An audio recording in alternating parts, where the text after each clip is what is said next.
Oke, halo, selamat pagi teman-teman. Selamat datang lagi di YouTube channel Yohanes Prayoga, dan terima kasih sudah klik video ini, dan terima kasih juga sudah menonton lagi yang sudah hadir. Ya, yang baru hadir, wah, kalian harus subscribe, asik. Oke, sekarang kita bahas tentang BTC USD karena adanya penurunan yang lumayan karena menguatnya dari sisi USD itu sendiri. Tetapi kita tidak melihat berita atau fundamental lagi. Kita lihat dari sisi teknikal aja, karena ada beberapa batasan yang mungkin harus diperhatikan untuk berikutnya. Apa sih yang akan terjadi?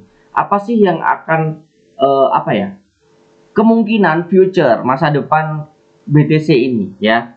Kita tetap menggunakan daily atau time frame daily atau harian agar kita bisa memprediksikan kapan sih untuk start untuk masuk lagi, atau lebih baik kita hold dulu, ataukah kita akan mencari informasi yang lebih baik kemudian hari, gitu ya. Oke, dari sisi technical analysis saja kali ini.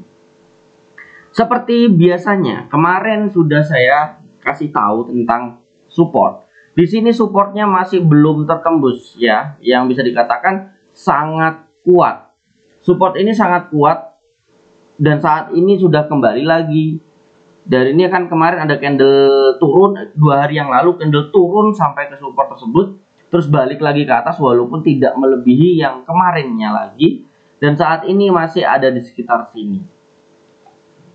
Tetapi kalau kita melihat tentang moving average atau indikator dari moving average, itu masih mengatakan turun, masih mengatakan ada tren turun. Jadi tidak aman, tidak baik untuk kita masuk untuk membeli aset ini. Sehingga kita tunggu aja dulu. Tunggu keadaan yang lebih aman, keadaan yang lebih santai, keadaan yang lebih baik lagi. Karena sangat terhalang dengan namanya moving average yang terpasang di indikator di chart ini, ya.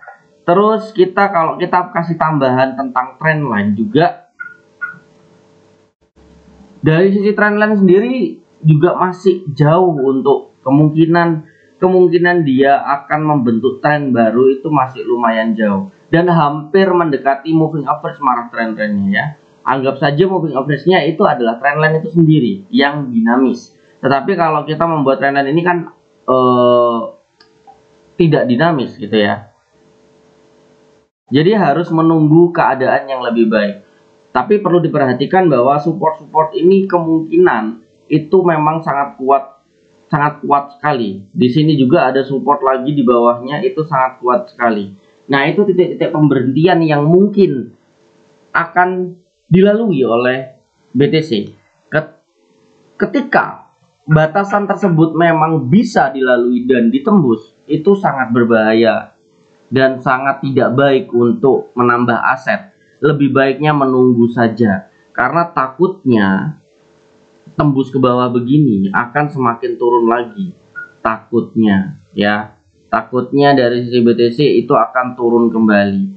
Tetapi kita harus menunggu tembusnya dulu.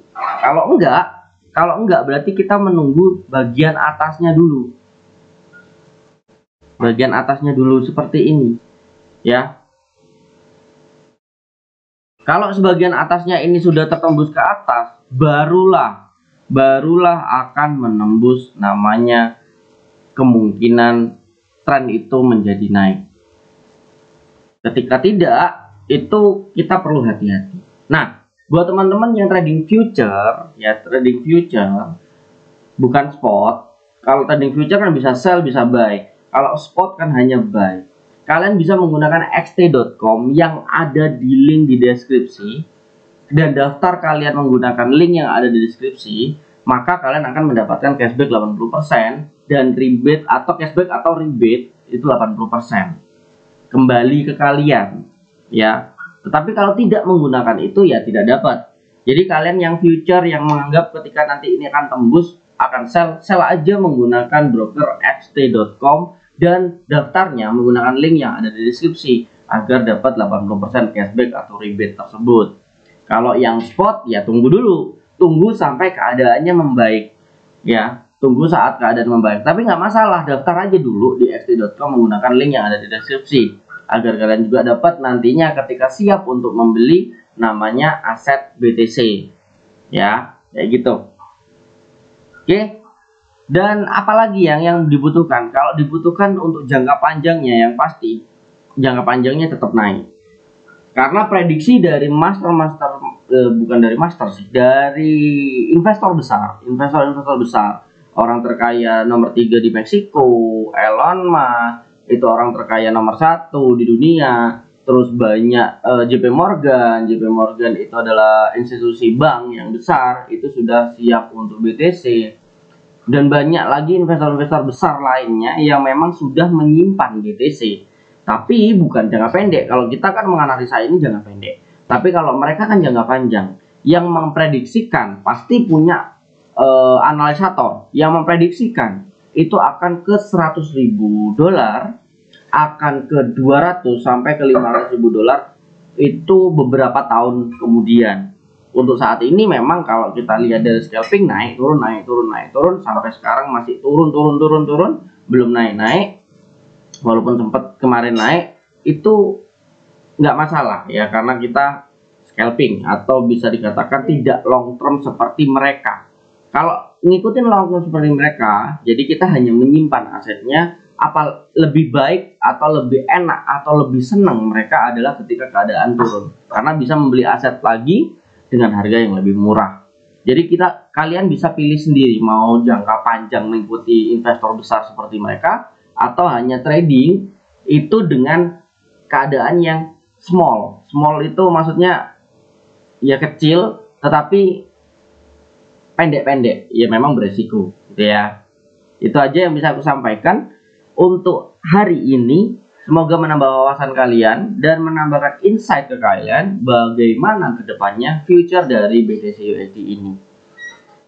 Saya Yohanes Prayoga, jangan lupa subscribe, like, dan di-share ke teman-teman yang lain. Silahkan komen kalau ada pertanyaan atau ingin dibahaskan sesuatu yang lain. Itu bisa di kolom komentar, kalian komentar.